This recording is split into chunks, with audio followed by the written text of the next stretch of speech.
Good morning, everybody. Just a very brief introduction to today's proceedings. We're about to have three quite fantastic panels which represent the culmination of an entire year of workshops of our new Institute for Advanced Israel Studies by the Schusterman Center for Israel Studies here at Brandeis University. I'm Alexander Kaye, the director of the center. Welcome all to today's conference. The subject of the conference today is Israeli democracy and its alternatives. This is a topic that we at the center chose a long time ago. These things take a long time to plan. The idea was to choose a group of scholars, and as you'll see, we came up with a group of scholars who are brilliant and accomplished, and I think work very well together as a group, to come up with a group of scholars who can talk about the history of Israeli democracy, the way that it was conceived and came together, but also the way that in certain respects, in many respects, it fell short and failed to serve different members of the Israeli polity, both within and without the borders of the State of Israel. We came up with this plan, and then the judicial overhaul began, and the huge democracy protest movement in Israel began, and then October the 7th happened several months ago. And the committee that was talking about this conference came together and thought, can we go ahead with the conference as we previously envisioned it? Do we need to essentially scrap the idea and have a conference which is really about October 7th? And we considered that for a moment and came to the conclusion that we would continue as planned, but with a bit of a shift, but essentially as planned. And the reasoning goes something as follows. There are many places that you can go for a hot take on October the 7th. There are lots of places you can turn on the TV, and certainly in this country, certainly in Israel, probably anywhere of the many countries that the group here lives. You can turn on the TV and see people talk about what happened this morning and the latest news concerning what's going on in Israel and Palestine and the hot take on what's happening this morning.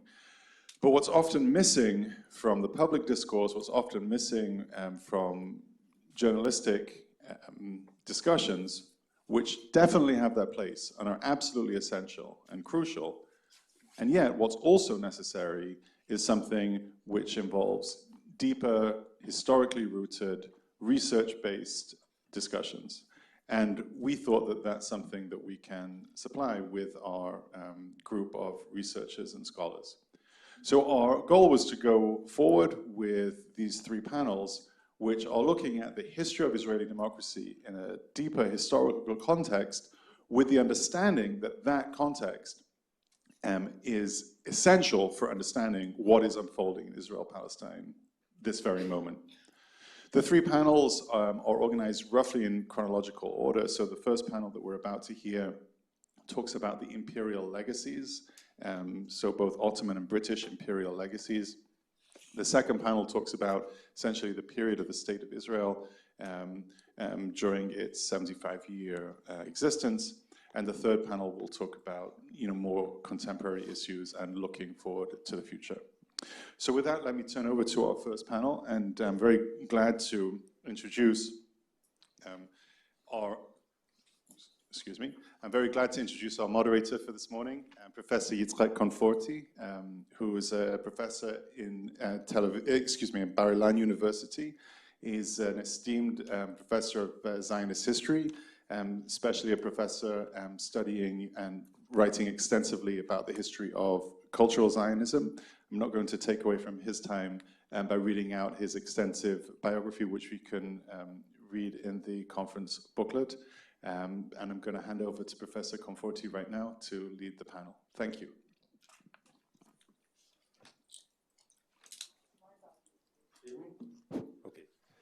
Okay. Thank you, Alex. Good morning, everyone. Welcome to the conference, morning session of the conference. As Alex says, my name is Yitzhak Conforti. I'm from Bar-Ilan University, and I'm here currently as a visiting research scholar, conducting my research about sources of cultural sources of Zionism, especially the relation between the Bible and the Zionist movement. And first of all, I wish to thank the staff and faculty of the Schusterman Center for Israel Studies, Alex, Shane, Wendy, for welcoming me and having me here and the opportunity to moderate this panel. And I hope that the conference will give us some guidance to understand the complexity of the situation now in Israel a little bit. Even a little bit is much in this time. This panel will discuss the Ottoman and Mandate historical context before the establishment of the State of Israel, before 1984. Yet, as Alex says, due to the current situation in Israel, since the beginning of 2023 with the judicial approval, and more so since October the 7th, the participant in this panel will address not only their historical research on the period before the establishment of the State of Israel, but also will relate to the current situation now. In other words, we can ask ourselves if we can learn something from history. This is a very complex question, even theoretical question, but we will try to learn something from the early history of Zionism and the context in which it emerged. So each of our distinguished scholars will articulate his or her view of the history of the Ottoman Empire and the period of the British Mandate over Palestine.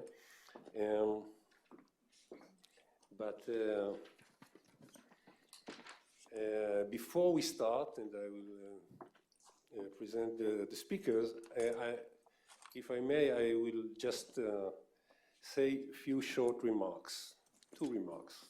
One, for those of you who don't know anything about the history of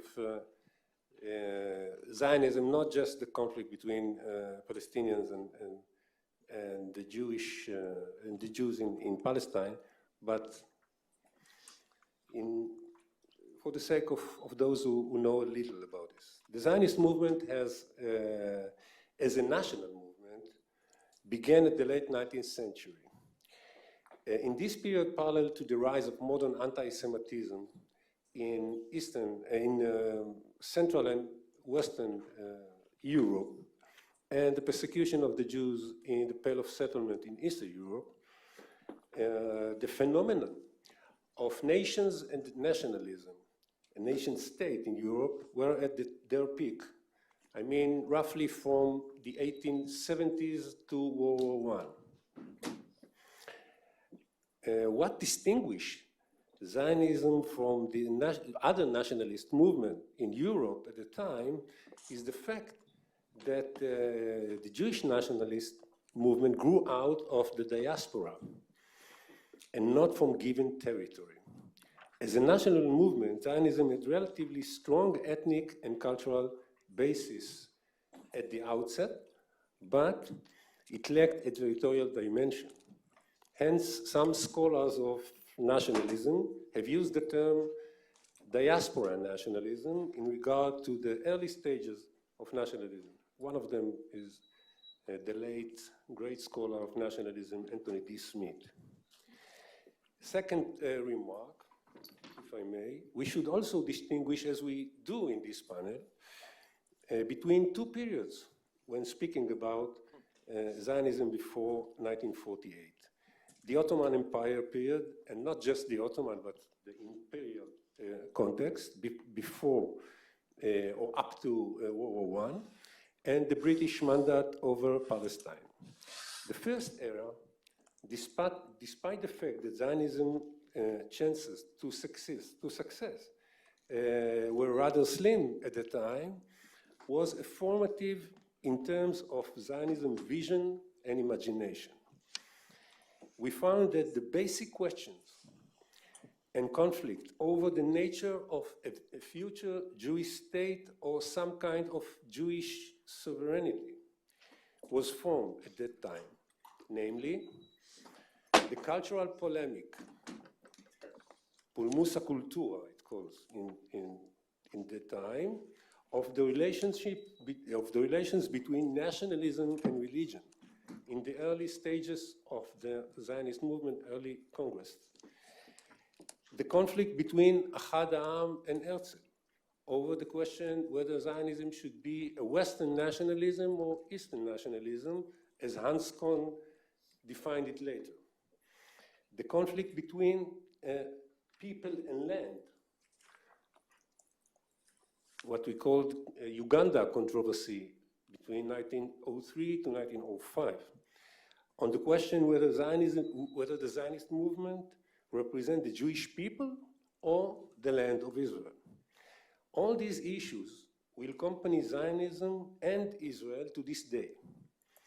Perhaps it is symbolic that all the literary utopias of Zionism were written in the first period. I mean, utopias like Alt Neuland by Herzl, The Journey to the Land of Israel by Levinsky, Masa Eretz Israel, and others.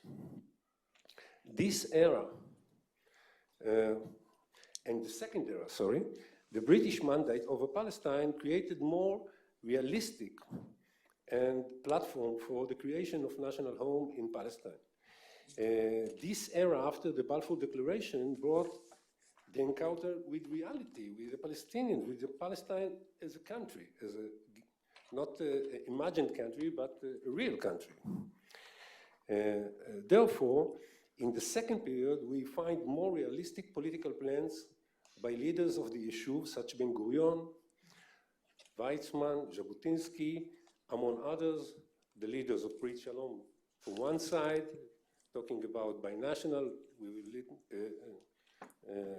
we will hear about it later, and from the far right, the Brit Biryonim, which calls, in Hebrew it's Brit Biryonim, the Bully Association or the Raf Association or whatever you want to call them, with their project of the Kingdom of Israel, Malchut Israel, that will be discussed later, all these options regarding to how to fulfill the Zionist goal. In the interwar period and the growing concern for the Jews in Europe, which once Aviva Halamish termed it the race against time, המרוץ נגד הזמן, the conflict between Jews and Arabs in Palestine became much more intense and violent between two distinct nationalist movements. So now, after these short remarks, I will introduce the speaker today, and every participant will give us a short opening statement, followed by some questions between us, and this will take something like 50 minutes, and afterwards we will open the floor for Q&A from the audience. Our first speaker is Michel Campos. Yeah, okay. He's associate professor from Jewish Studies and History in Pennsylvania State University, the author of award-winning Ottoman Brothers, Muslim, Christians, and Jews in early 20th century Palestine. She is currently completing a book on neighborhood life and intercommunal relations in 19th and early century Jerusalem. Campos also co-editing and translated memoirs of Yosef Eliyahu Shlush, very interesting Maghrebi Jewish public figure in Jaffa. So she is the first to speak. The second, where are you? Sorry. Julie E. Cooper. Julie E. Cooper. He's a senior lecturer in the Department of Political Science at Tel Aviv University. She studied the history of Western political theory, modern Jewish thought, and Jewish political thought. She is the author of Secular Powers, Humility in Modern Political Thought, and the co-auditor with Samuel H. Brody of The King is in the Field, Essays in Modern Jewish Political Thought, which is just published. And last one is Nimrod Lin, which is received his PhD in history from the University of Toronto. His research focuses on Zionist demographic and political thought during the British Mandate. He is the managing editor of Journal of Israel, of Israeli History, and the editor-in-chief of the Journal Israel. So please.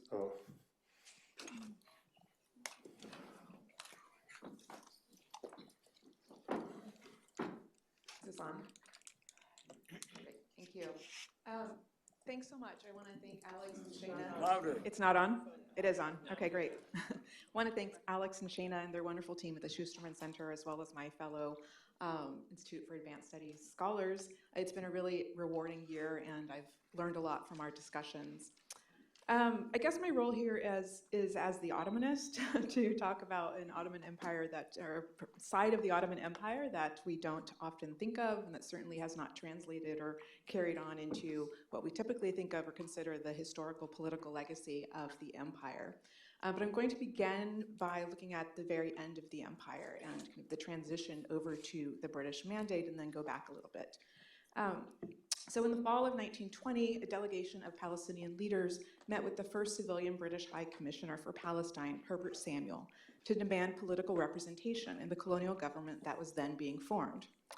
Samuel politely denied their request, while reportedly telling them that they were as yet, quote, unfit for such responsibility, echoing the exact language and rationale of Article 22 of the League of Nations Covenant, which had been adopted the previous June.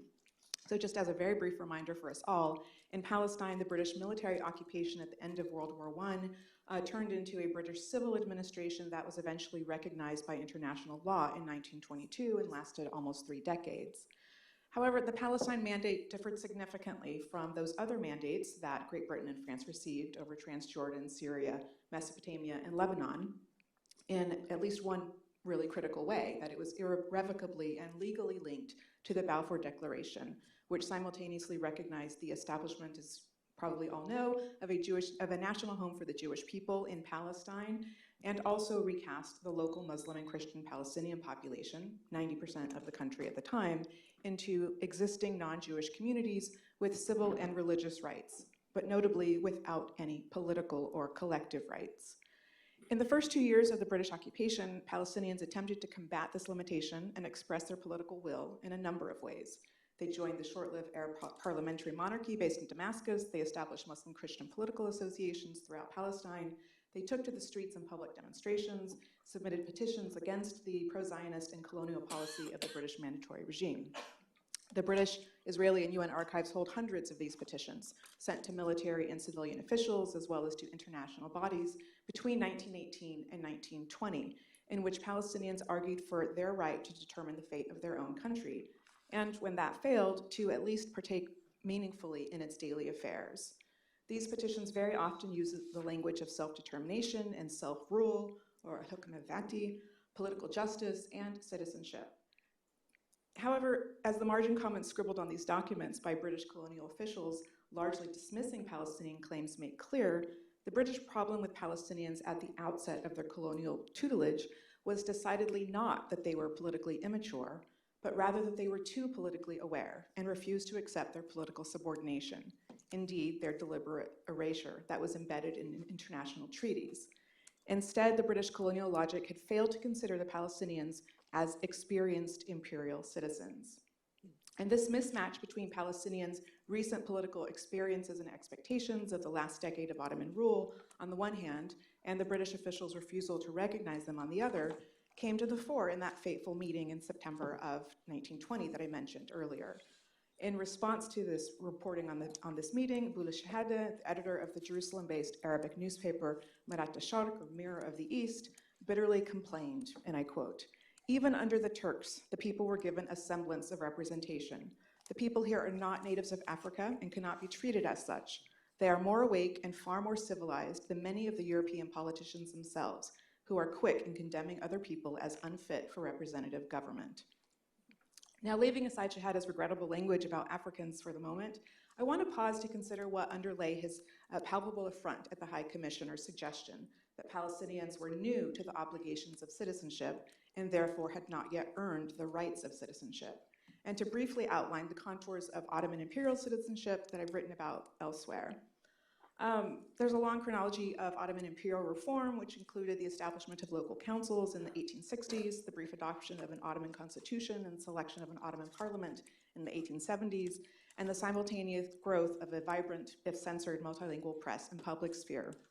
But the 1908 Ottoman Revolution really accelerated this complex and fraught process of making imperial citizens out of the religious and ethnic communities of the empire. In the final decade of Ottoman rule, citizens not only participated in empire-wide parliamentary elections, in addition to local elections for various councils, but they also engaged in massive street demonstrations and boycotts, carried out vibrant debates in the pages of the multilingual press and on the floor of the parliament, submitted petitions and sent telegrams to the capital in Istanbul, and in many other ways participated in imperial and local politics as engaged and empowered imperial citizens. I just want to underscore a few elements of this for our consideration of democracy and its antecedents in Israel. First, the existence of an Ottoman constitution that was translated into numerous imperial languages, published in the local presses, and became a foundational text for laying out citizenship rights and responsibilities. And the invocation of the Constitution, really calling out, like in this particular article, the Constitution was repeated throughout, and it became near sacred to people during this period.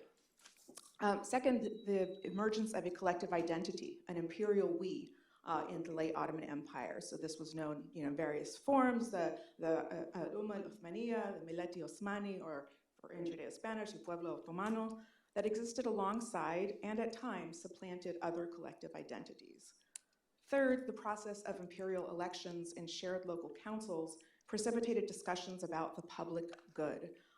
Governmental transparency, collective responsibility, who would be a good public servant and what we should expect of them. And all of this set a track record for Muslim, Christian, and Jewish Ottomans working together in many of the same institutions.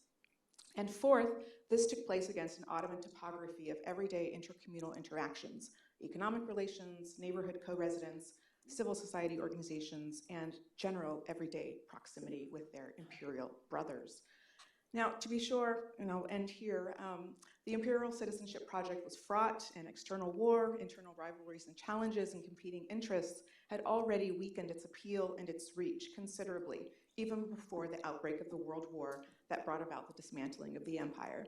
So I don't want to leave you all with the impression that it was a perfect constitutional monarchy or a perfect democracy, or even that it might have continued had the Ottomans not joined on the wrong side of the war. But what I do want to underscore is the importance that millions of Ottoman citizens who later became colonial subjects or new national citizens in the aftermath of World War I had learned political lessons and gained political experiences during that political moment. Lessons and experiences that they took with them in the post-Ottoman era. And we see that in their responses to the ill-fated King Crane Commission in the summer of 1919. We see that in the short-lived Syrian parliament based in Damascus, and we see that in the pages of the press in Palestine as Palestinians are expressing in the demands, their demands in the language of imperial citizenship, of self-determination, and of political agency. So I will leave it there and look forward to our questions and discussion.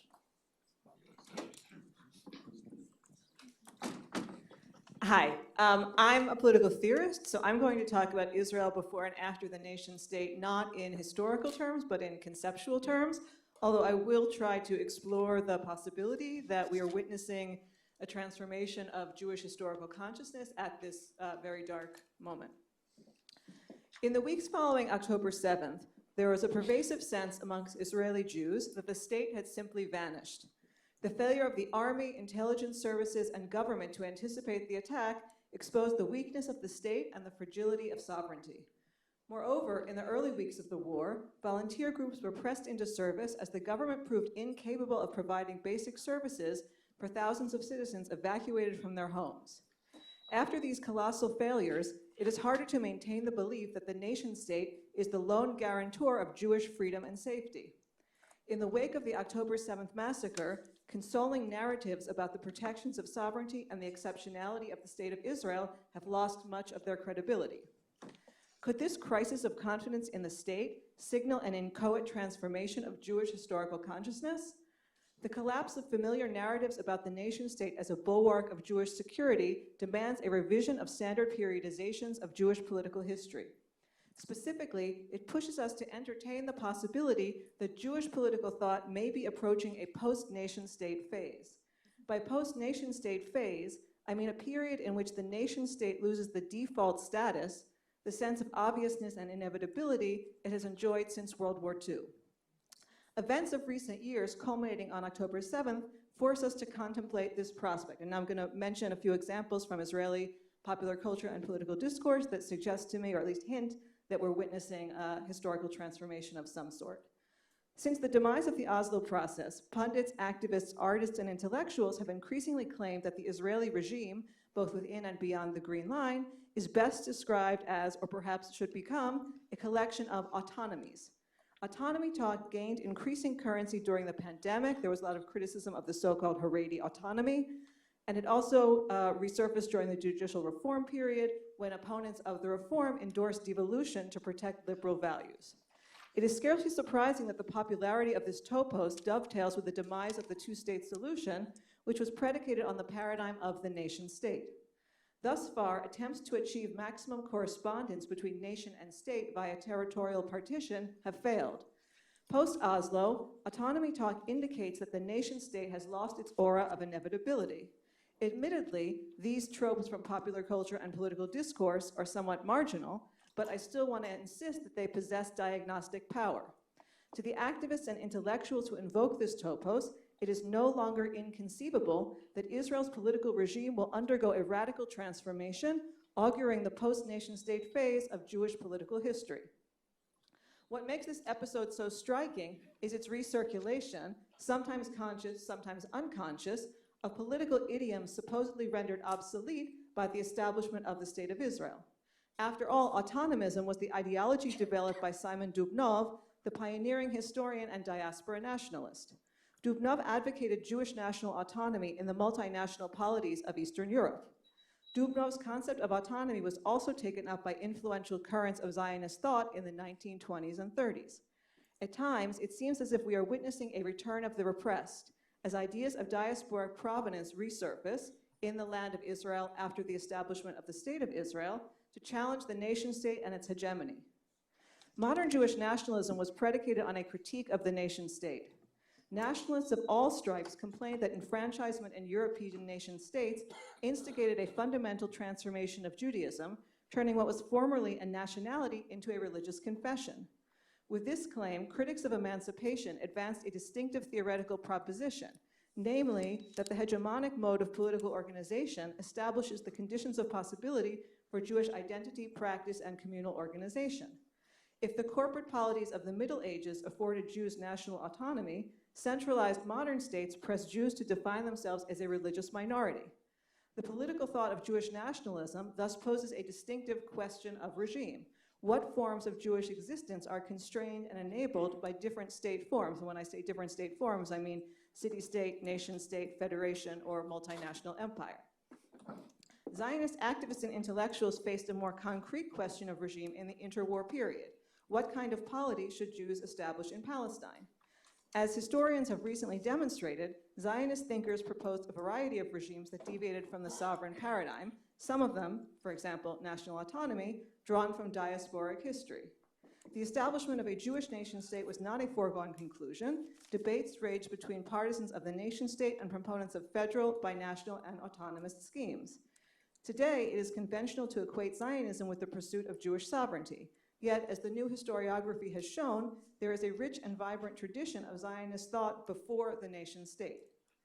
After 1948, however, this prehistory was largely forgotten. The Holocaust led many to conclude that non-sovereign traditions of Jewish politics had been decisively refuted by history. Only a nation-state that enshrines Jewish hegemony, it was argued, could protect the Jews from annihilation. Zionist intellectual history reflected these assumptions, presenting the establishment of a nation-state as the logical and desired end of modern Jewish politics, or at the very least, as a fait accompli. Today, however, declarations of the nation-state victory over competing visions for Jewish politics seem premature. A final verdict has yet to be rendered. The creation of a sovereign Jewish state did not eliminate anti-Semitism, nor did it arrest the course of history. Indeed, October 7th and its aftermath have undermined faith in the nation-state as an oasis from the fraught dynamics of Jewish history. When read in conjunction with Israeli political discourse post-Oslo, this crisis of confidence prompts a question. Are we on the cusp of a tectonic shift in the Jewish political imagination regarding the nation-state? For example, are we witnessing the dawn of the post-nation-state period of Jewish political thought? I've highlighted the stickiness of non-sovereign templates, some of which evoke diasporic precedents, to advance a counterintuitive proposition regarding nascent shifts in Jewish historical consciousness. It now seems conceivable that within the broader arc of Jewish political history, non-statist traditions will exhibit remarkable staying power, while the nation-state will turn out to have been an ephemeral blip. For this reason, historiographical narratives that ascribe epochal significance to the state's establishment have become less convincing. In other words, the arc of modern Jewish politics is newly contested. In the long term, this historiographical rupture may pry open space for novel ideological configurations that take us beyond the liberalism, ethno-nationalism binary that has prevailed since World War II. As the Jewish nation-state's aura of inevitability fades, an alternative, old-new form of political imagination is summoned, an imaginary that allows us to nurture deeply felt national solidarities while foregoing claims to majority hegemony. Thanks.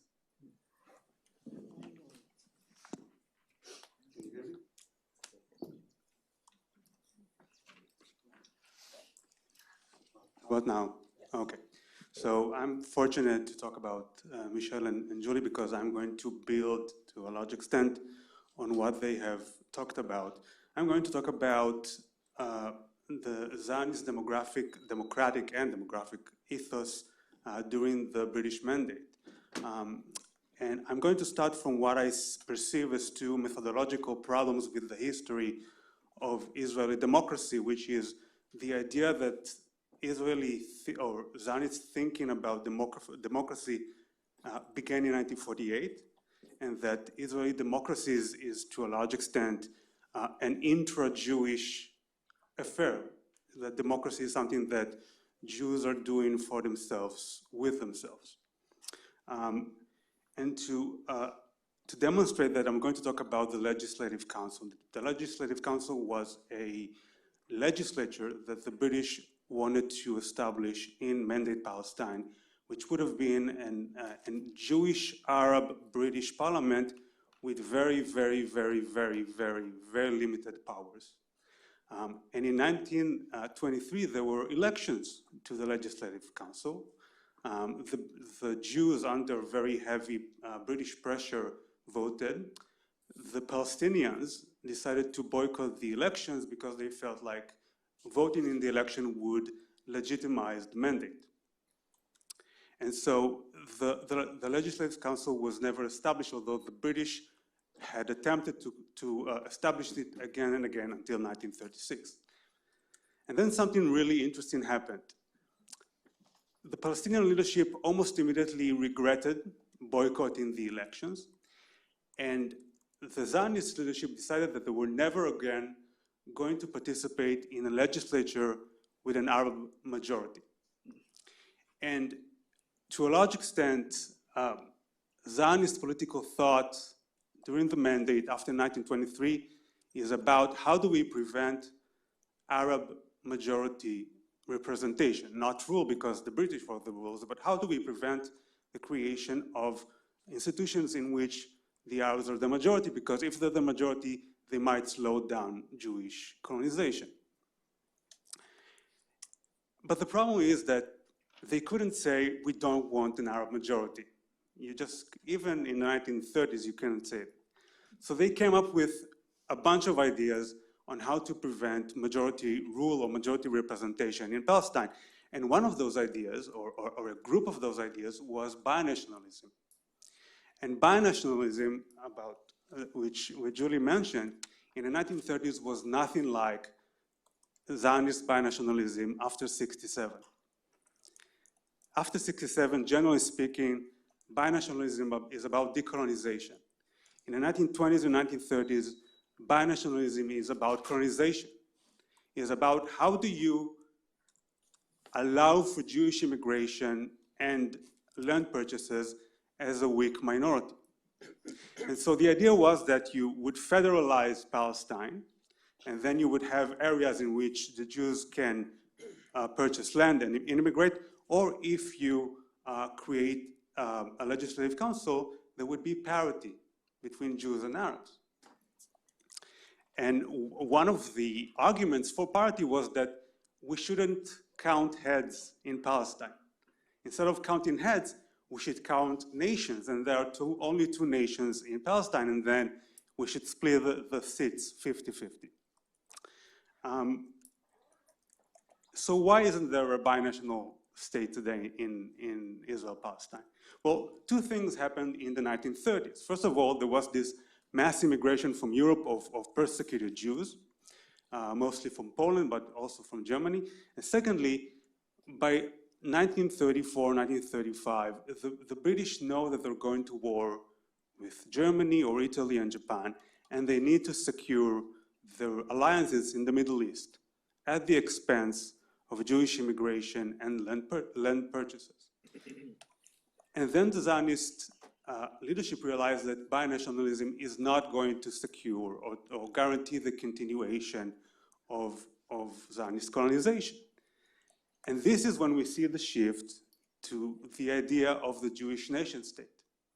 Because the Jewish nation state, by definition, is the only regime that guarantees Jewish immigration and colonization. So the move to the nation state was not an ideological evolution. It was a pragmatic response to a political crisis, just in the same way that binationalism was a pragmatic response to a political crisis. But if you want to establish a Jewish state in Palestine, when the Jews are maybe 30% of the population, you have a problem. How do you create a democracy when the Jews are a minority? And then the Zionist leadership comes up with two solutions. One is population transfer. The second one is that the Jewish state might not start out as a democracy, that it would become democracy at some point in the future, but it won't start as one. And those two solutions were debated pretty seriously. And in the end, what happened was the war, as we all know, and the flight of about 700,000 Palestinians and the expulsions of others. And really, Israeli democracy was born not on May 14, 1948, but on June 16, 1948, when the Israeli government decides not to allow the Palestinian refugees to come back. This is the birthday of Israeli democracy because it allowed Israeli democracy to be established on the basis of a Jewish majority. So why does this matter? Now there's a robust Jewish majority in Israel. So why does all of this history matter? Well, as Julie said, we are at a moment we're at a crossroad. And we might go the autonomist way, but I want to conclude by suggesting that the Zionist extreme right, the Zionist alt-right, starting from the nation state law in 2018, and using the judicial overhaul, is trying to create in Israel a regime that doesn't rely on the Jewish majority. Why? Because they want to annex the rest of Israel Palestine. And if you annex the rest of Israel Palestine, you won't have a Jewish majority. And if you don't have a Jewish majority, most Israeli Jews are not going to want a democracy. So what we're seeing, starting from 2018, is a move toward a non-democratic Jewish regime, or in other words, toward a Jewish empire. Thank you.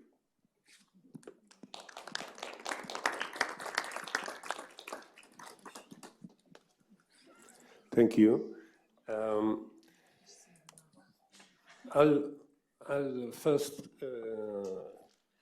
pose some questions for all the panelists. Even though James Loeffler is not here, unfortunately he cannot attend because something happened, and he asked me a question that I think it's fit to all of you, so I'll start with that. Can we locate a solution to the current crisis in Israel? When I say current crisis, there are two crises, so you have to address both of them. In the deep past of Zionism.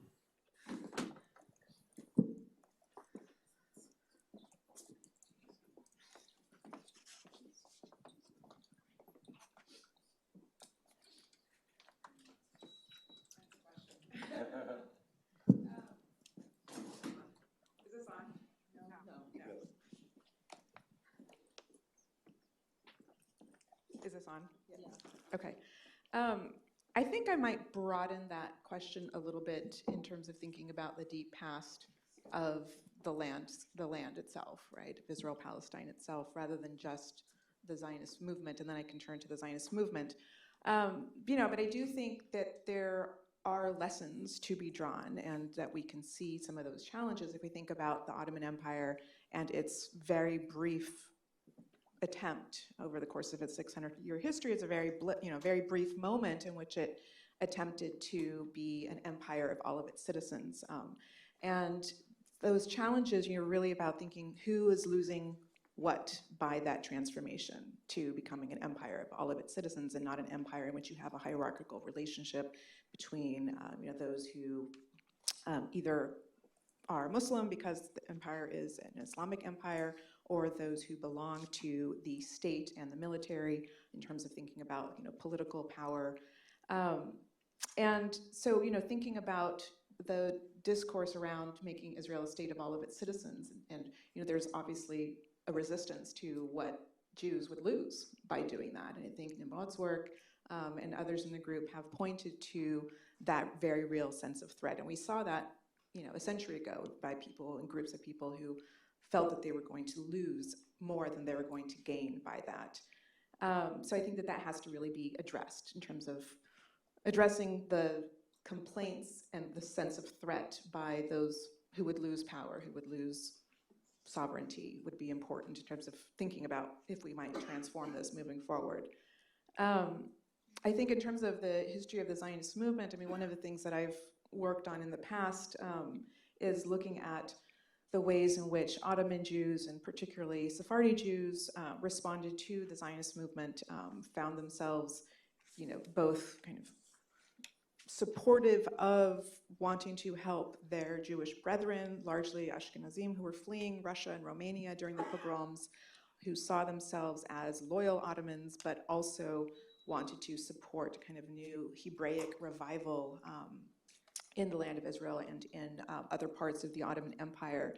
And thinking about this question of Jewish sovereignty, there was a real debate amongst the Ottoman Jewish community. What are the political implications of a support for Zionism, or many of the different iterations of Zionism in the last decades and the turn of the 20th century, last decades of the 19th and turn of the 20th century.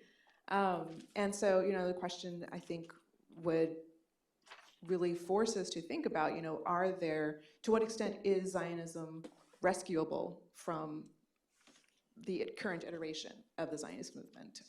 And that's something that I leave to others who have perhaps more political expertise.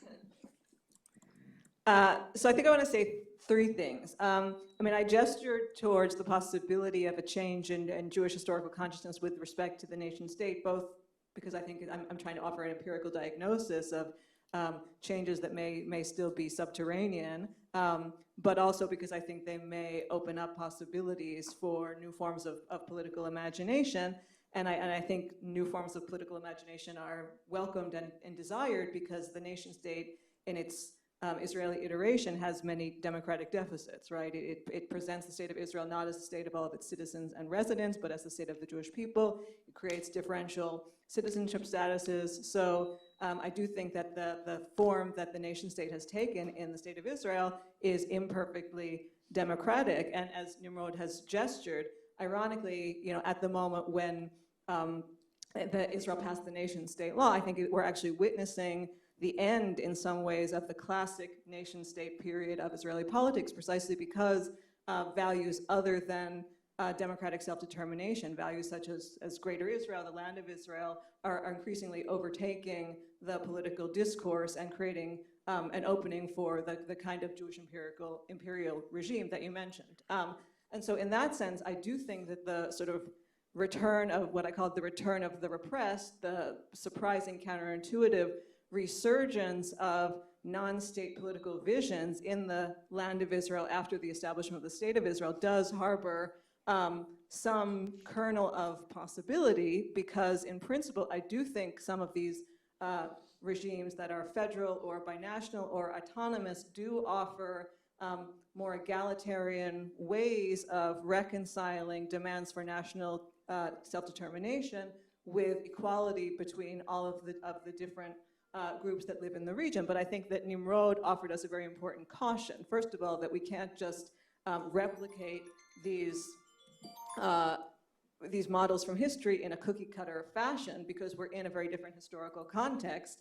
And even if we don't want to romanticize the early history of Zionism, precisely because, as Nimrod pointed out, binational models from the 1920s and 30s that suggested parity between Jews and Arabs, in many ways were not actually democratic, because they were denying the demographic realities on the ground at the moment. So I think we need to have that history is very important to keep in mind when we think about, do these binational, federal, autonomous visions offer us new forms of political possibility? We need to think, first of all, about the historical context in which they were first proposed, and the fact that even though they may seem appealing on paper, they were not always, they themselves had democratic deficits. And so think about the ways in which, if we want to revive these modes of political imagination now, we have to do so in a way that is conscious of the political, demographic, and historic realities on the ground. And so in that sense, I do think that they sort of invite us to think creatively, but at the same time, it is important not to think, let's just, that road wasn't taken, let's go back and now we can take the road that was not taken. That's an ahistorical form of thinking. I don't have much to add to the wonderful thing that Michelle and... Speak into the mic, please. Can you hear me? Okay. So I'm not sure what to add, but if my argument that most Israeli Jews feel that democracy is something that belongs only to them and that only they deserve is true, then there has to be a conceptual social change within Israeli Jewish society, that democracy is not something that a group deserves, that everyone deserves, that the democratic participation of Palestinians is not something that you tolerate. To steal from a panelist last night, it's not a concession, it's a matter of survival for everyone who lives in that country.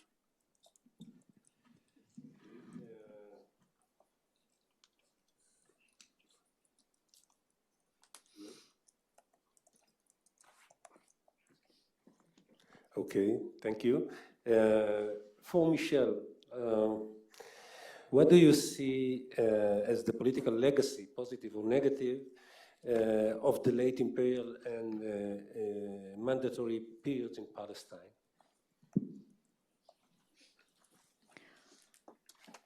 So I think I've talked about that a little bit in terms of thinking about what those possibilities are and what kinds of tools help to support that, through a constitution, through a kind of electoral process and representative council system in which people felt invested in making decisions about their everyday lives. Muslims, Christians, and Jews served on local councils throughout Palestine, city councils, provincial councils, as well as in the parliament. But I think one of the other important lessons, and we haven't really spoken about this much, is that political ideology is not enough, right? And that there have to be real material changes in society to support that political ideology, or to support this construction, but also maintenance of this collective we that goes beyond kind of ethnic group, national group, religious group. And in that sense, there's a lot more work than a conceptual shift that needs to happen in Israel, right? And we see a tremendous amount of segregation on the landscape. We see tremendous inequalities. And those are the kinds of changes that I saw transforming the Ottoman Palestine into the British Mandate period, right? That you have the dismantling of these local institutions, of intercommunal councils, of integrated neighborhoods, of kind of civil society organizations, shared chamber of commerce, Masonic lodges, other things, the dismantling of those during the early years of the British Mandate, which facilitated the political separation and the nationalist separation. And so you would really need to think not only on the ideological, political level, but really transforming everyday lived realities. Thank you. For Julie, if I may, how have the political regimes under which modern Jews' lives, like the empire, nation-state, multinational regimes, shaped the counter of the Jewish political imagination? Thanks. One of the things I'm trying to bring to our attention today is, again, what I see as perhaps an inchoate transformation in the Jewish political imagination that could offer political possibilities if we manage to harness what's going on. And I'm drawing, in framing the discussion that way, I think I am drawing on an insight that comes from modern Jewish nationalism, again, in all of its varieties. This is an insight I think that you find in the historiography of Dubnov, in diaspora nationalism, in Zionism, in many forms of Jewish nationalism that take as one of their points of departure a critique of emancipation, the process in which European nation states began granting equal rights to Jews. Jewish nationalism takes emancipation as a point of departure, in part because they recognize that enfranchisement as equal citizens in European nation states, at least on paper, forces Jews to abandon their national identity, forces Jews to abandon Jewish identity as a political identity in order to adopt a French national identity, a German national identity, and as a result, Judaism is transformed from a kind of complicated identity that has national, religious, and ethnic elements into a religious identity on the model of a Protestant confession. And for Jewish nationalists, that historical transformation is a moment of historical loss. For Jewish liberals, obviously, that's a moment of great freedom and possibility, precisely because it does create new forms of Jewish spirituality.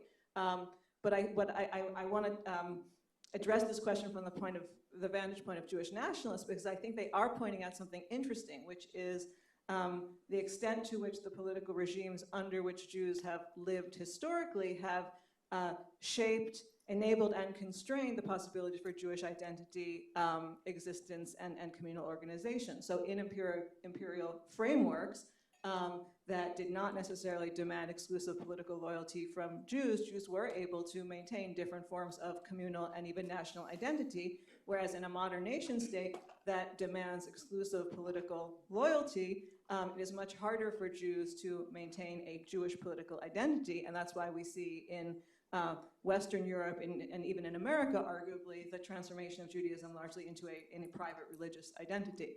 So I want to take that kind of historical and theoretical insight that I think comes out of Jewish nationalism and certain nationalist strands of Jewish historiography and apply it to what's happening in Israel today, where I think, ironically, under a nation-state regime, precisely because the nation-state regime is in many respects falling apart due to the various competing pressures, suddenly new non-nation-state forms of political imagination are arising. And so I think that there's a sort of historical irony in the fact that the state of Israel today, again, maybe this is wishful thinking on my part, but I'll indulge in wishful thinking for a minute, may be actually an incubator for the forms of political imagination that Jews were able to nurture in diaspora under different regimes. And we thought that with the establishment of the state of Israel, these political traditions had been rendered defunct, but now, again, precisely because of the unresolved and protracted crises at the heart of the state of Israel,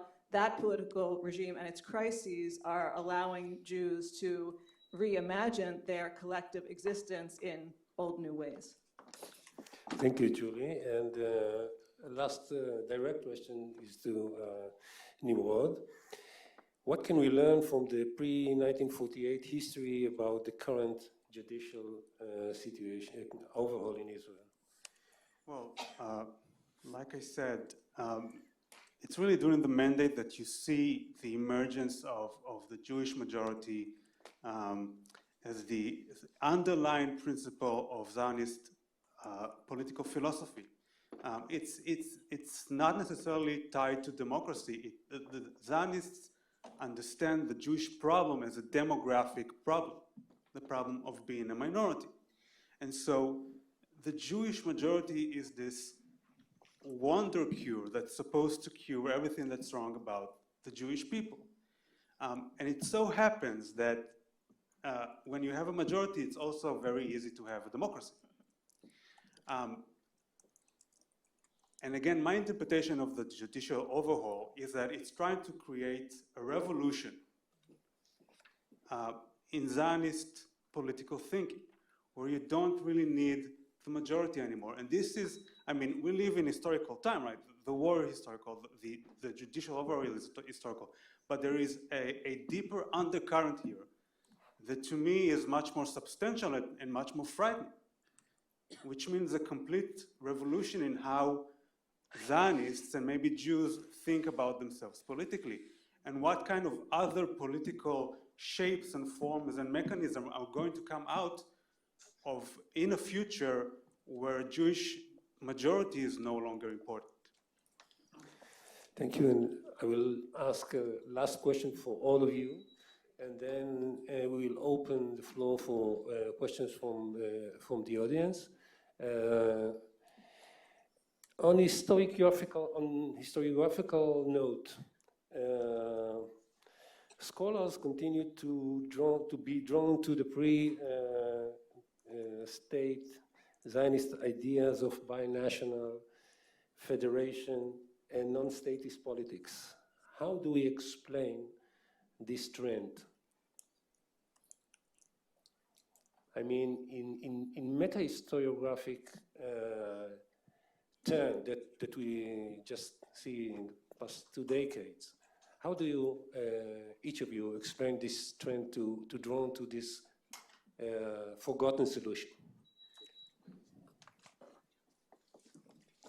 I mean, I personally see it as a symptom as the failure of the Oslo process, right? Because, I mean, the promise of Oslo was the promise of realizing the democratic inspiration behind the nation state, right? The idea is that if you draw the borders correctly, you can create 2 democratic nation states in which there's a tight correspondence between the ethnos and the demos, right? That the national identity of the majority of the citizens lines up with their political identity. And I think that is actually the democratic vision at the heart of the nation state, which in reality usually doesn't work out, because in almost all nation states that we know from history, there are significant minority populations who are not included in the ethnos, right? So I think that the failure of the Oslo process to create democratic self-determination for all the peoples of the region via partition is what has led people to try to think differently about, okay, if for whatever reason the nation state didn't really take in this region, are there other political forms that would allow Jews and Palestinians and whoever else is living in the region and define itself as a group desiring of self-determination to exercise democratic self-determination and maintain their national identity, while at the same time creating an egalitarian framework for cooperation between these different national communities. So I think I personally see it as a symptom of the failure of the Oslo process, declining faith in the possibility of creating egalitarian democracy in the region through the establishment of two nation states. And then there's a search for alternatives. And I think, again, as Nimrod has cautioned, it's not clear that the alternatives are going to do any better job than the nation state in reconciling the different imperatives of national self-determination and equality between national communities. But that's my metahistorical intuition about why suddenly, at the moment when basically we failed to divide the region into two nation states, people are thinking, well, maybe there's something other than a nation state out there that could help resolve this conflict and create genuine democracy in a region where it's lacking. Thank you so much. Any of you want to add? Okay, so we open the floor for Q&A. If you have a question, please lean to the microphone in the middle, and please keep your question, not a statement, if you can. Thanks. Yeah, thank you for your presentations, very powerful presentations. At the same time, I think it's important, and I'd like to ask for, I'd like to ask for a few more comments about what we might call the other side of the coin. Maybe beginning with the, number one, with the 18th century, a little bit of perspective on the development of Palestinian nationalism parallel to the development of political Zionism.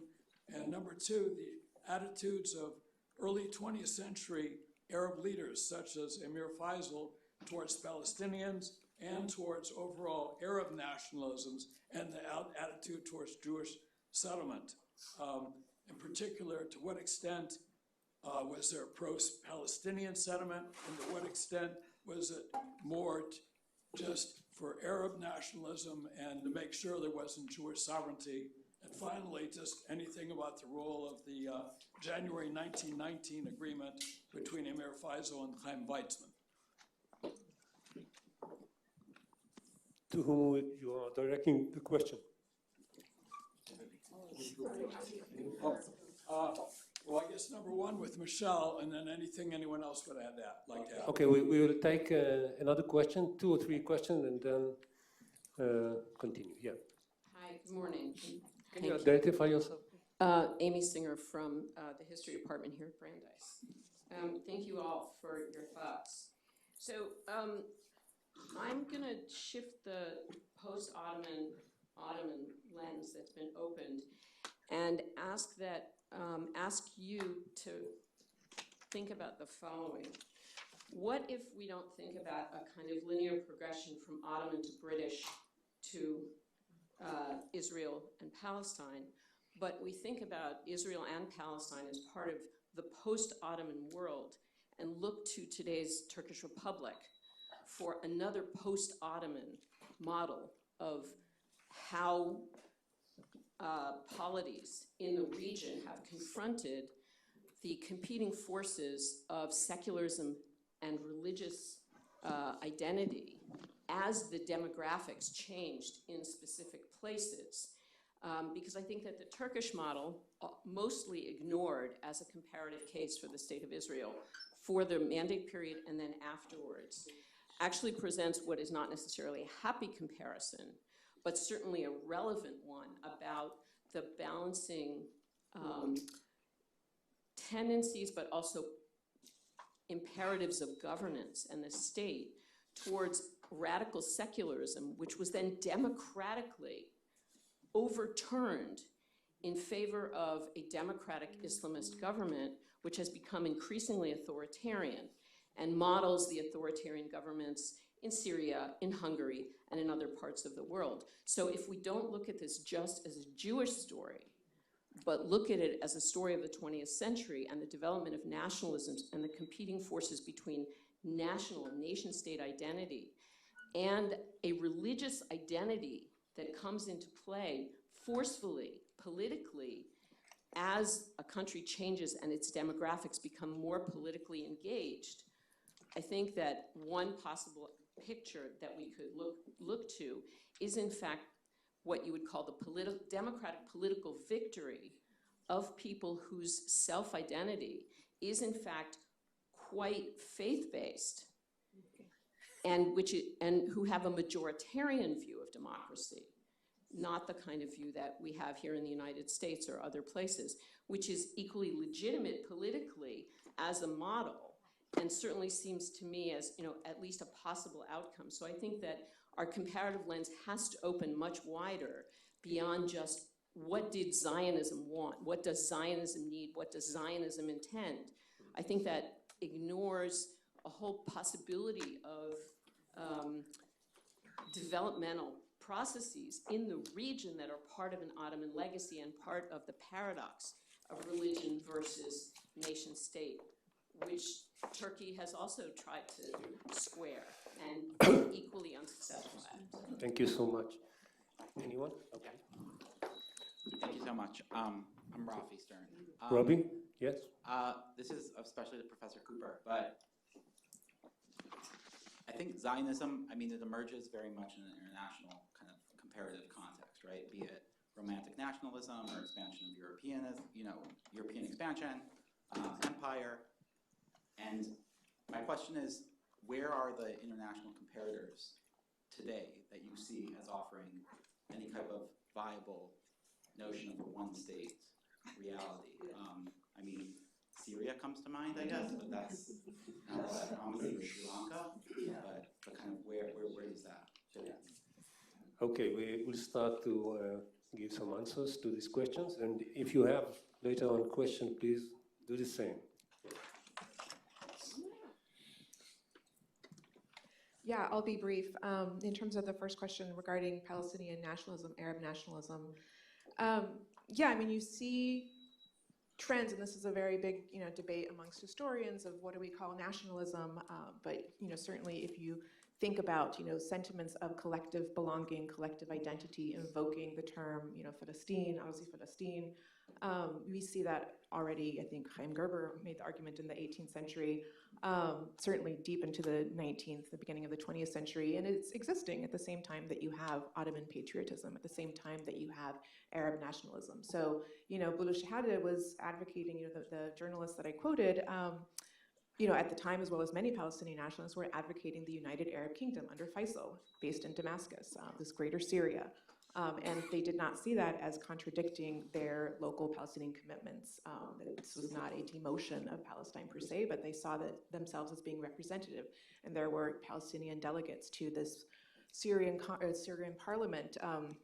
Really fascinating minutes that have been produced from that early moment, early years of 1920. And so I think, that what we see in the early mandate period is a tension between those segments among Palestinian nationalists and Palestinian intellectuals who would continue, I think, a kind of an Ottoman consociational legacy, perhaps, to incorporate Jews into a Palestinian polity, as long as they give up their ambitions for state, for sovereignty, for separation. There were also those who were very adamantly opposed that, and in fact, we do see some of the petitions to the British that were quite anti-Jewish, even anti-Semitic, did not want to incorporate Jews at all into a future Palestinian polity. So, it's a very complex figure or mapping of that political moment. I'll just say briefly in response to Amy, I think absolutely there are, unfortunately the Middle East is littered with post-Ottoman failures, failed states, right? The Turkish Republic, even if we think about its very beginnings in the 1920s, this was not a religion secularism question per se, but it was a question of who is a Turk, right? What is a real Turk? What is a Turk by paper? And so the definition of Turkish nationalism already in the early years of the Republic was very ethnocentric, was very exclusionary, very clear that Jews were not real Turks, Armenians were not real Turks.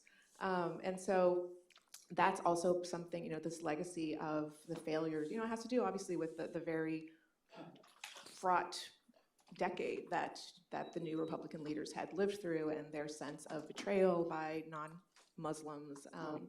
But if we look at also Lebanon as kind of the most explicit example of a consociational democracy, that's not a great track record to emulate. 3 civil wars in a century, very bloody, and ongoing political instability. Same thing if we think about Syria, if we think about Iraq, mandatory Iraq seemed to, Faisal, of course, when he gets kicked out of Damascus, is consoled by his monarchy in Baghdad.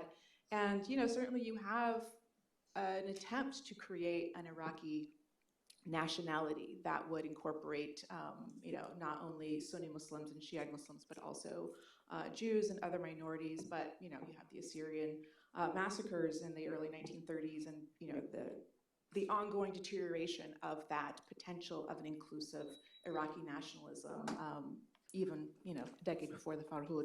So it's unfortunately not great lessons or not great success stories after the post-Ottoman moment, but I think that is important to think about what were the challenges and how might those challenges be met in any future mapping. Nobody's figured out how to crack that, not yet.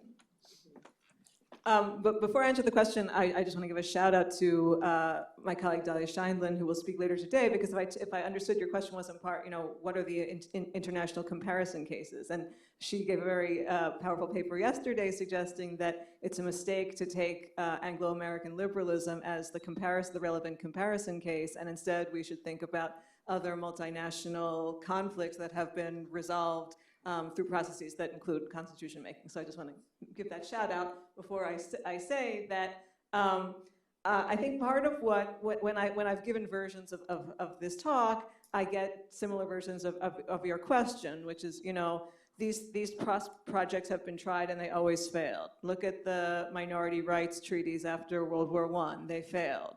Look at Lebanon, it failed. And I obviously don't want to deny the fraught historical track record of these multinational political visions. At the same time, I am, again, perhaps in a form of wishful thinking, but let's just go with the wishful thinking, I think I am trying to push back on the idea that history has already rendered its final verdict, right? And because the minority rights treaties after World War I fell apart, and the collapse of the Austro-Hungarian Empire, left a trail of ruins. The political languages developed in that historical context have been refuted and disproved.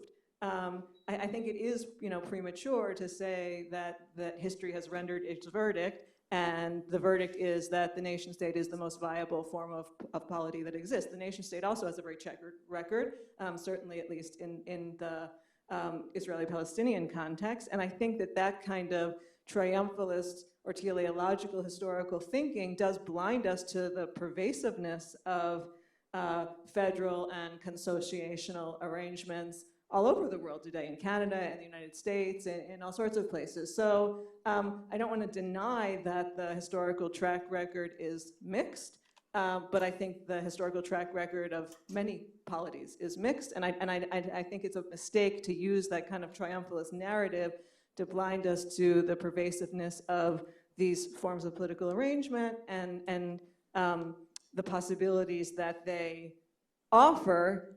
Again, keeping in mind what's the real challenge. I think the real challenge of a federal or consociational framework is, what's the glue that holds all of the communities together, right? I mean, you could come up on paper with a regime that gives Jews, Palestinians, Haredim, egalitarian forms of national self-determination in the region, but if there is no shared identity, or let me rephrase that, because the whole point is I don't think there needs to be a shared identity, but if there's no shared commitment to the collective project of maintaining autonomous political units, then it will fall apart.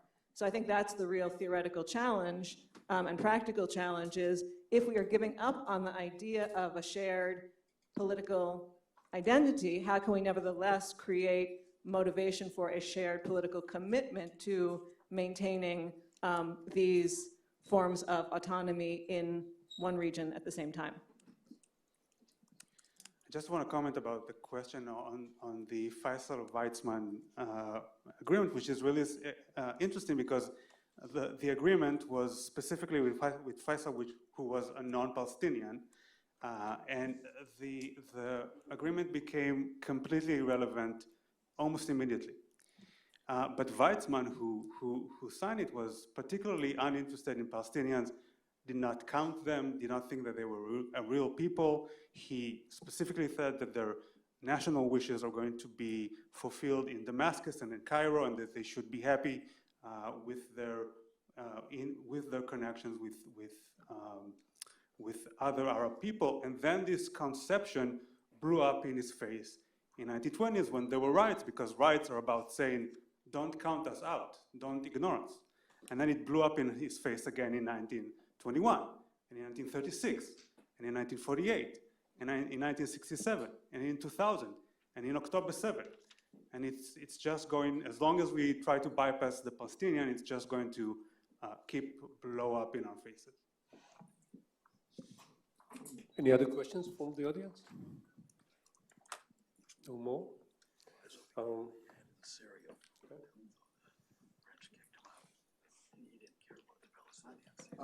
Sorry, so I'll just in the sake of time, I'll thank you all. Would I go to the mic? Yeah, okay.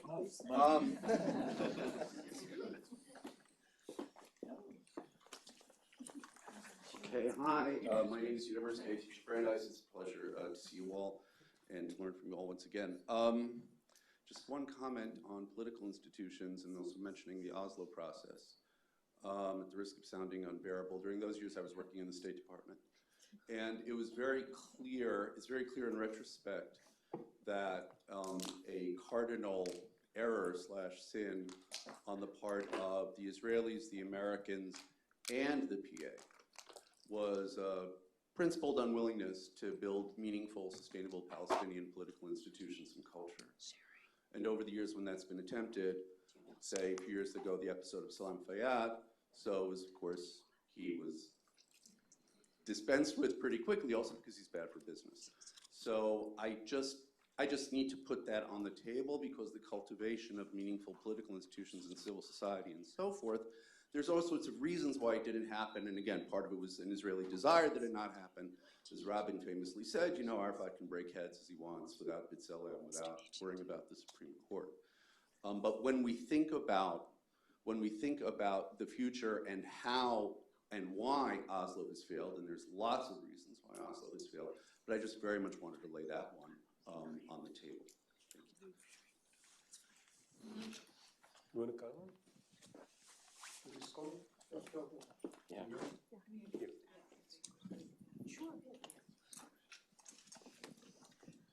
Yeah, thank you for that. I just want to add very quickly to follow up also on the Weizmann meeting, Weizmann-Faisal meeting, is that this was one of the issues throughout the 1920s, is there were no meaningful political institutions for Palestinians to participate in. And, you know, this pre-Muslim council that the British established was anti-democratic, of course. Haj Amin Husseini was not actually the one who won the most votes to be elected as the chairman of that, but the British catapulted him towards that. The Arab executive was anti-democratic, and we see, you know, a lot of the political agitation in the 1920s was the fact that Palestinians had no representative council of their own, also facilitated by their own political elites. So, you know, this is definitely a long-term issue.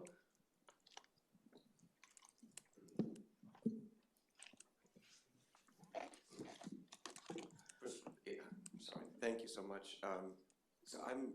Please don't identify us. Yeah, sorry. I'm Joshua Shanes from the College of Charleston, and I'm really interested in the same issues that Drew's interested in, obviously, in early Jewish nationalism, Zionist thought, but we haven't really talked about, you barely mentioned the minorities treaties a moment ago, but I mean, in the 1920s and 1930s, it was the Zionists themselves who were pushing these models in Europe when they were the national minority.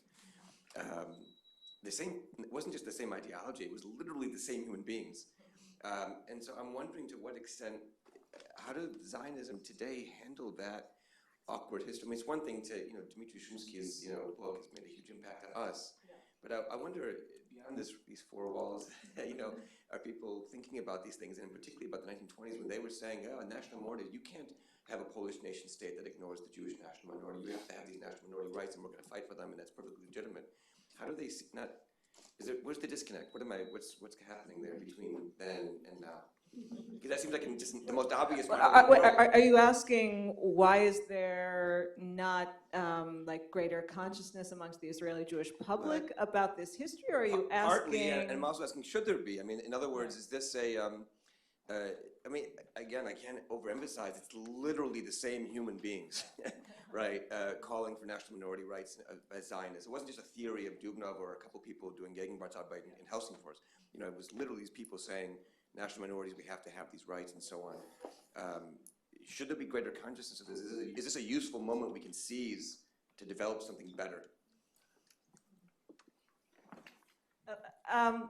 Well, let me say maybe two different things. I mean, it's the same people, and I think that's important to understand. It's the same people, but then I think we have to take Nimrod's caution into account. So there are speeches from 1926, and when Ben Gurion says things like,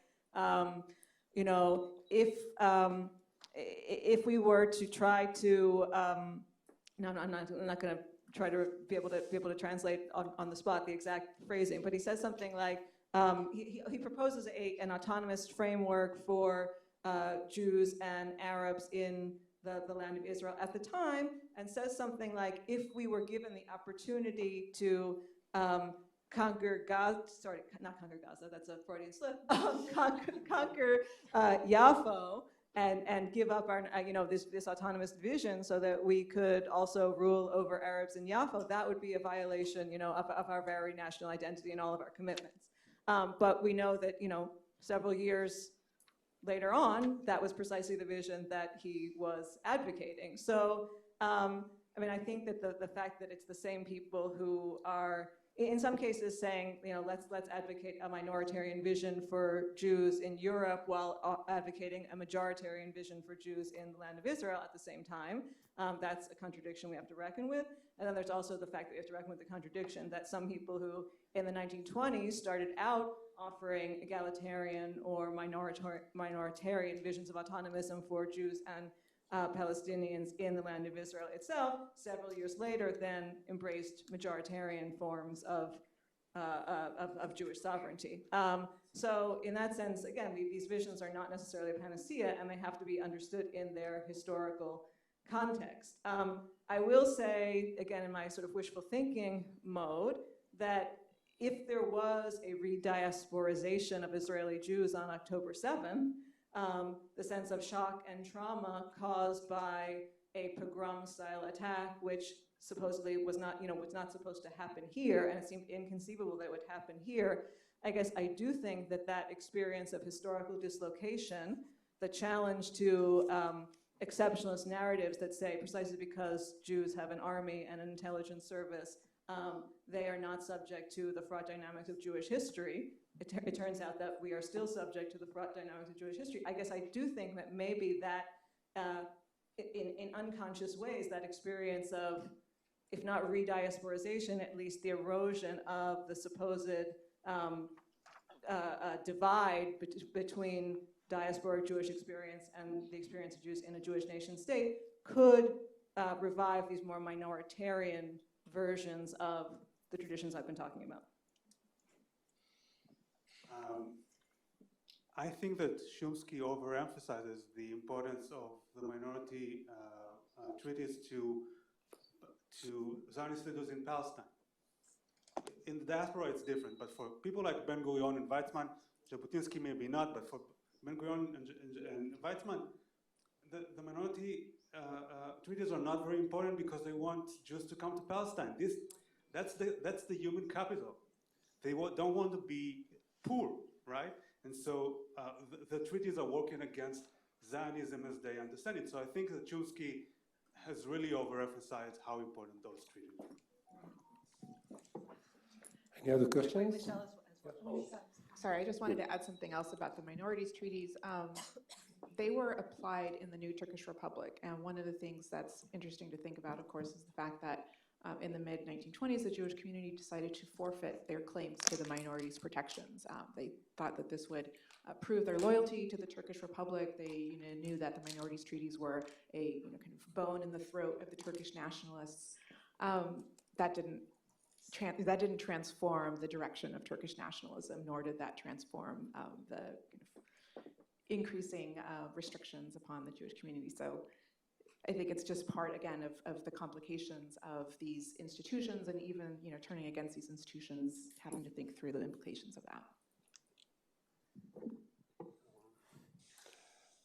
Actually, it's really interesting to add, following your question, I'm sorry, I'm not part of the group, but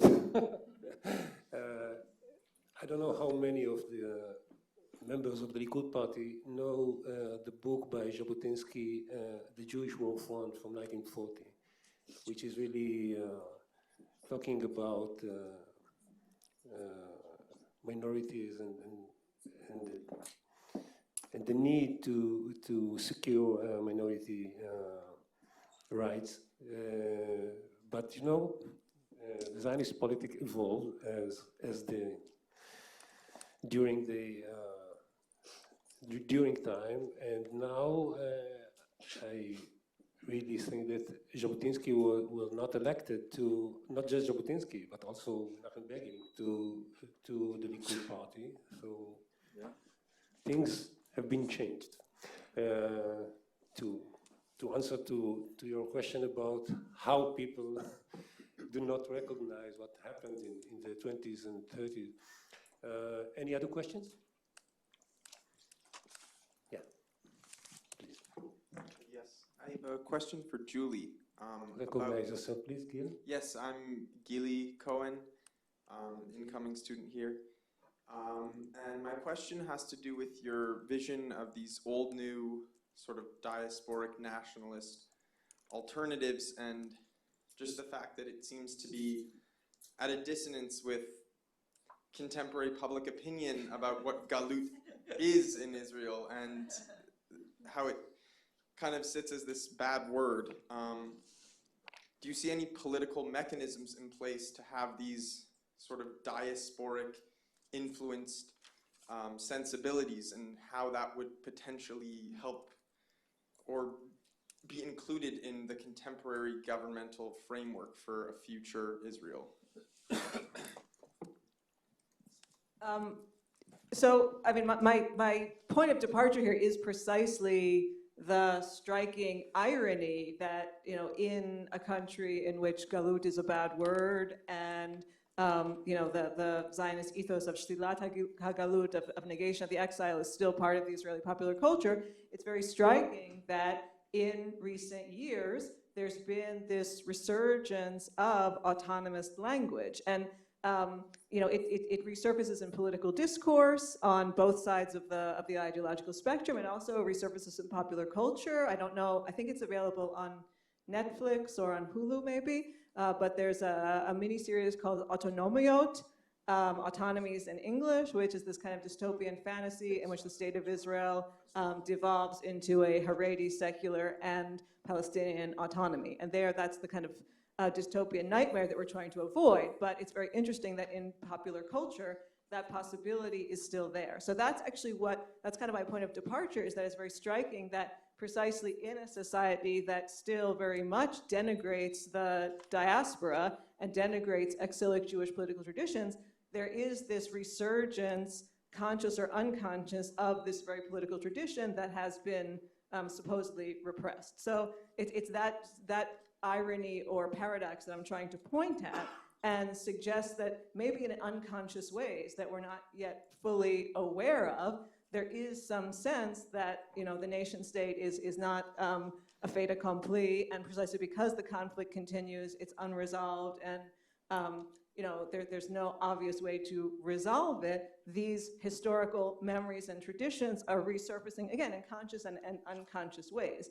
And then the question is, well, if they're resurfacing in unconscious ways, and the director who made the TV series Autonomies might not even know about Dubnov, and he might not even really understand the historical legacy on which he's drawing when he uses that term, if I then told him, well, actually you're situating yourself within this longer history, I'm not sure how he would react. But I mean, I think that's the political work that I'm trying to do, not necessarily to say, okay, like let's have a 12-point plan to implement this right now, because I think in the absence of political will to end the occupation and resume a peace process, there's nowhere to go. But I do think that if there is a sort of inchoate change in Jewish historical self-understanding, that's something that we can bring to consciousness and work with to, again, challenge a teleological narrative which says that the establishment of a Jewish sovereign state is the end of modern Jewish politics and the end of modern Jewish history, and say, no, history hasn't ended. These diasporic traditions are still here, kind of bubbling up from under the surface in different ways, and then the political question, or maybe the cultural question is what do we do with that? I don't know what we do with it, but that's the question I'm trying to pose here. Okay, yeah, you have a question? Yes. Okay. Hi, everybody. So, I'm Shana. First of all, I'm so glad someone else has talked about and written about autonomy, so we can talk about that show for a long time. I have a lot to say about it as well. So my question is something that I think you've all mentioned in various ways, and that's this question of religion, right? Whether it's the French sort of confessional sense, whether it's like religious communities. And I was wondering, I was thinking about when we talk about legacies, especially of the Ottoman period, but also of the British period, even the idea of the millet system, right? There's this idea that like religious communities have some degree of autonomy, but also at the same time, we know from like Jonathan Gribbett's work and whatnot that there were people who conceived, especially between Jews and Muslims, as some sort of religious brotherhood, for a lack of a better term. So I was wondering if you could sort of return to that and comment on that, these shifting ideas of religion, sort of what counts as religion in the periods that you work on. Anyone?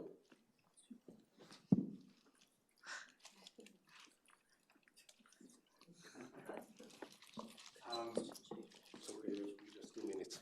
Okay, so I'll make it really quick. When we look at Zionist leaders in the British Mandate period, religion doesn't really come up.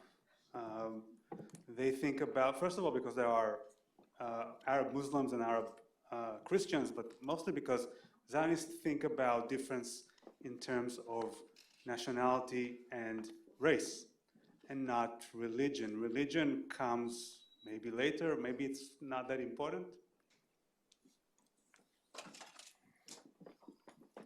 I guess I'll just briefly say that we see two different directions in terms of the importance of religion in the Ottoman period and then moving forward. Obviously religion as a belief, as a practice, as a legal framework, and I think that's what you're referencing, Shane, in terms of talking about millets and the importance of the millet system. But what I also was really struck by is the ways in which religion as a collective identity category interfered with the Ottoman imperial project, right? And so there was this tension of you have individuals who are Ottoman citizens and have an individual right to vote if they pay the right taxes and have the citizenship, et cetera. But then you also have, during the Ottoman parliamentary elections, the discourse of, well, who are they representing? Are they representing their province? Are they representing their religious ethnic group? And so the question of what collective role should this category of religious and ethnic belonging play in an individual democratic or quasi-democratic society was one that was really unresolved until the end. I'll just say briefly that in contemporary Israeli political discourse, some of these proposals for devolution into separate autonomies are being advocated by militant secularists who, in often quasi-racist terms, describe the Haredi community as an exterritorial autonomy that, lives under the nominal sovereignty of the state of Israel, but, during COVID violated the laws and regulations, blah, blah, blah. And then the militant secularists say, well, we want that too. And so, in a period in which they are worried about increasing presence of religion in the public sphere, their solution is, well, let's retreat from the public sphere and create a secular autonomy of our own. And so I think that it is interesting that in many of these affirmative proposals for devolution into separate autonomies are being advanced by militant secularists who are worried about the ostensible religionization of Israeli culture. And so in that sense, the secular religious flashpoint is at the heart of a lot of the neo-autonomous discourse in Israel today. Okay, we conclude here. Thank you all for your contribution. And you have, you have 15 minutes recess. I just wanted to thank you. Thank you so much, Yitzhak, for moderating this panel so deftly and brilliantly. And thank you to Nimrod, to Julie, and to Michelle for the brilliant panel. Thank you so much.